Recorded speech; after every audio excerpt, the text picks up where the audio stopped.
Today we are here at the Claude Harmon Performance Golf Academy launching the new King Cobra Speedback F9 range. I've got Claude here.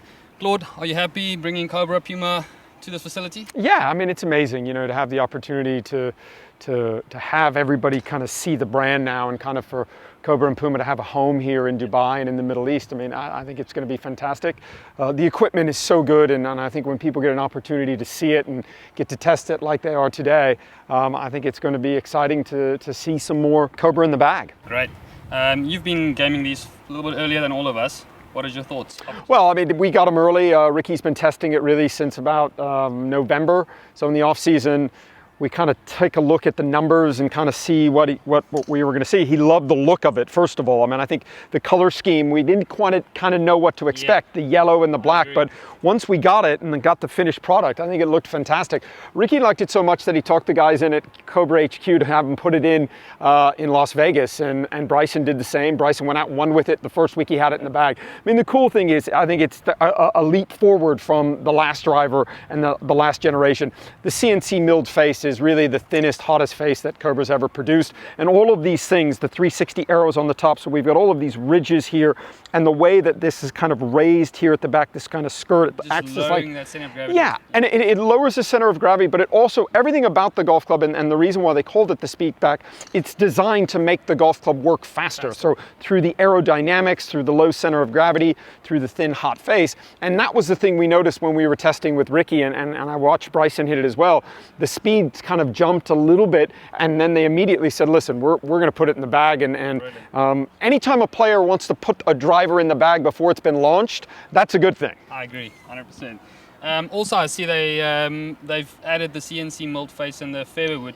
Yeah, for sure. And I like the fact that they've done that. The feel is a lot different. Yeah. All of these clubs don't have that kind of super high, kind of tinny sound to it. It sounds a little bit like an old wooden golf club. So the sound of the strike is very, very heavy. And that's certainly one of the things that when all of the tour players tested it, both Bryson, Ricky, Lexi, they talked about they liked the sound of it. It didn't sound super, super tinny, super loud, and they got a lot of feedback from that. The CNC milled face, also from an instruction standpoint, you can kind of see where you're hitting it on the face. So for a player, you can see if you're catching it a little bit on the toe, you can see if you're catching it on the heel. But I love the fact that they've taken all of the kind of aerodynamics that are in the driver, put it into the 3-wood, the baffler rails on the bottom. So if you're hitting out of a little bit of rough, maybe that first cut, it's really going to help that club slide through. And again, this is pretty fast as well. I agree.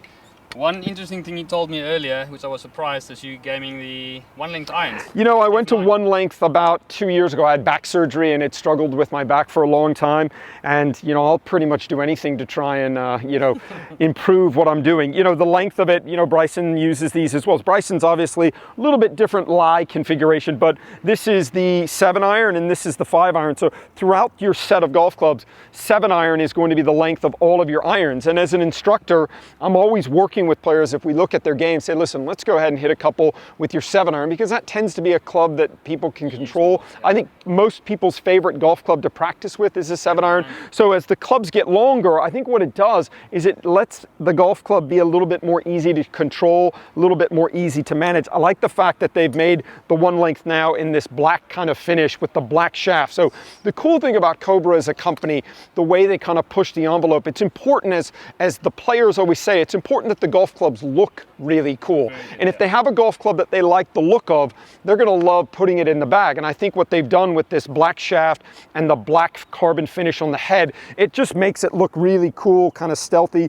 And if I was a young kid, if I was a junior, I'd be going for this configuration, because they make this also in the Forge Tech, which is a really, really cool kind of setup and a really, really cool look.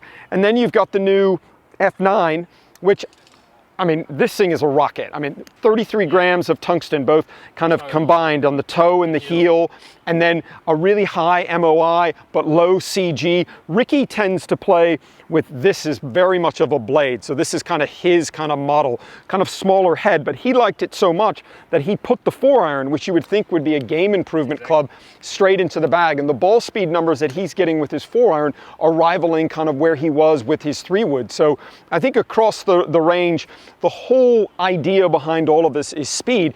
all of us as golfers, not just tour players, but everybody in golf needs more speed to try and help hit those shots a little bit more solid. And I think the combination of speed, stability, and all of the aerodynamics and all of the kind of low CGs and high MOIs are just making this range really good. And I love using it. I love hitting it. I'm hitting it further. I'm hitting it a little bit straighter.